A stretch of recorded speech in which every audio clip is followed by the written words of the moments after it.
Salut à tous, bienvenue dans une nouvelle vidéo spéciale point lecture. Je ne sais pas si ce sera le dernier de l'année, mais c'est un des derniers en tout cas on va dire. Il s'agit de lectures un petit peu mélangées entre lectures que j'aurais pu faire pour Halloween.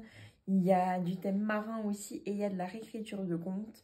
Donc c'est parti. Du coup je commence avec Gothicana, qui est une lecture que j'ai faite dans le cadre saisonnier d'Halloween. Je trouvais qu'il s'y portait encore assez bien.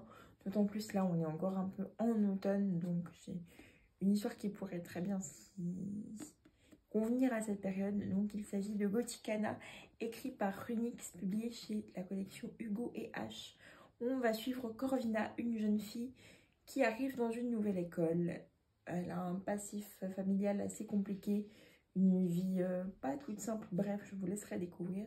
Et donc on va atterrir dans cette nouvelle école qu'elle pense être la chance de sa nouvelle vie, sauf qu'une fois arrivée là-bas, pas beaucoup de choses vont se passer comme prévu, notamment une certaine rencontre qu'elle va faire qui va la mener sur un terrain extrêmement glissant où elle va tomber amoureuse de son professeur, ce qui est totalement interdit dans son école. Bon, vous me direz, c'est tout autant interdit dans la vie réelle, mais encore plus dans cette école.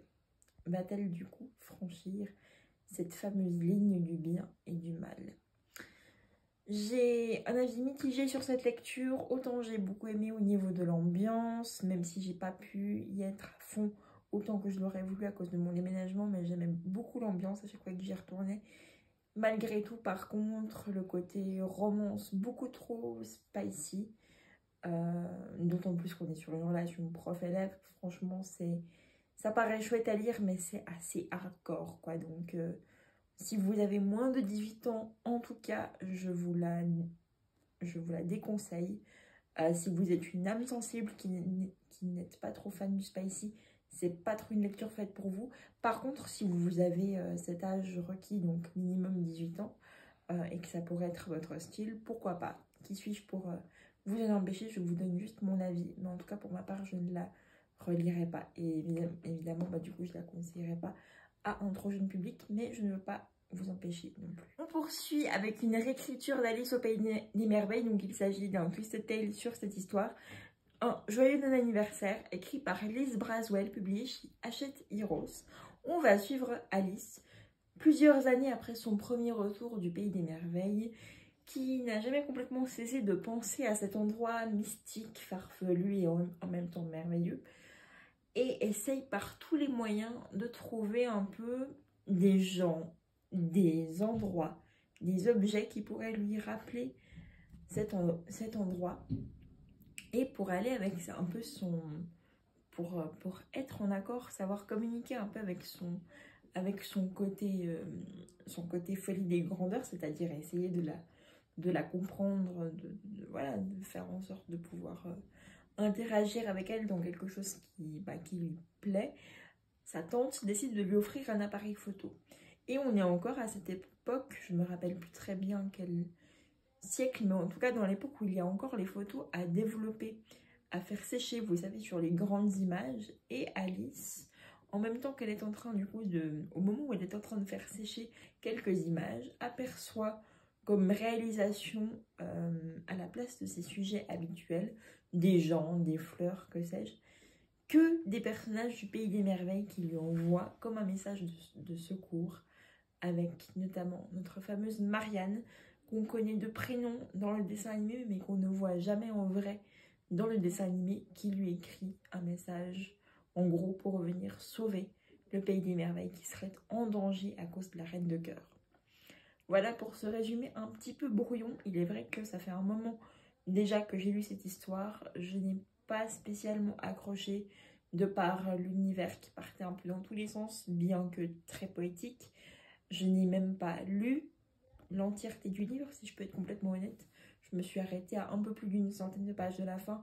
Enfin, c'était beaucoup trop abstrait et complexe pour moi. Ça partait un petit peu dans tous les sens, même si j'essayais de suivre. Il y a beaucoup d'alternance entre présent de notre Alice de 18 ans qui est revenue dans le monde réel. Il y a aussi beaucoup de parallèles avec quand elle est au Pays des Merveilles.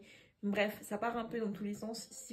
Si vous êtes adepte du style de film comme Alice au Pays des Merveilles, le dessin animé ou même le film avec Johnny Depp, franchement, je vous recommande cette histoire.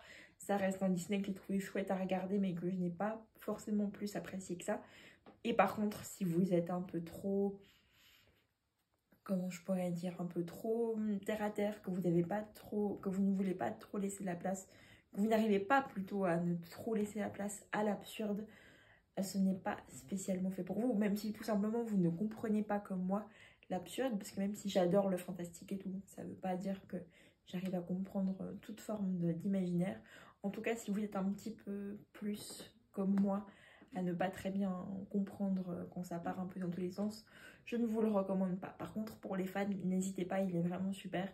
Et ça n'empêche qu'évidemment, pour tous les Twisted Tales à venir, même s'ils sont sur d'autres réécritures de dessins animés, d'autres personnages, je continuerai à les lire avec grand plaisir. Et on termine cette vidéo avec Le Trône des Sept Îles, écrit par Adaline Grace, publié chez De Saxus. On va suivre la princesse Amora qui va succéder à son père sur le trône. Et pour accéder au trône, donc, doit accomplir un rituel de magie auprès du peuple pour lui prouver sa bravoure et son engagement envers eux. Malheureusement, ce rituel va tourner au désastre, ce qui va obliger notre princesse et protagoniste principale à fuir le royaume. Elle va donc rencontrer Bastian, un pirate un peu particulier, avec lequel elle va passer un marché.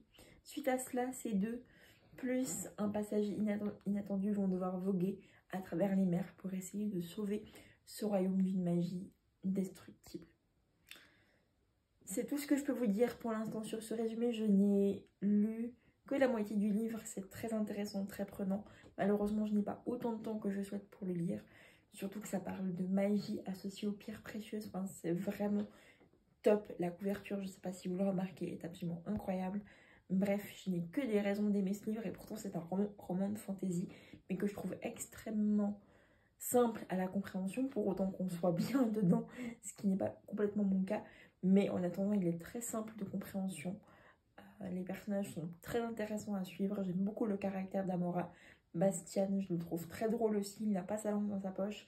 Bref, c'est un roman si vous aimez la fantaisie, le côté marin, la royauté, les pierres précieuses, la magie. C'est un roman qui pourrait vous plaire.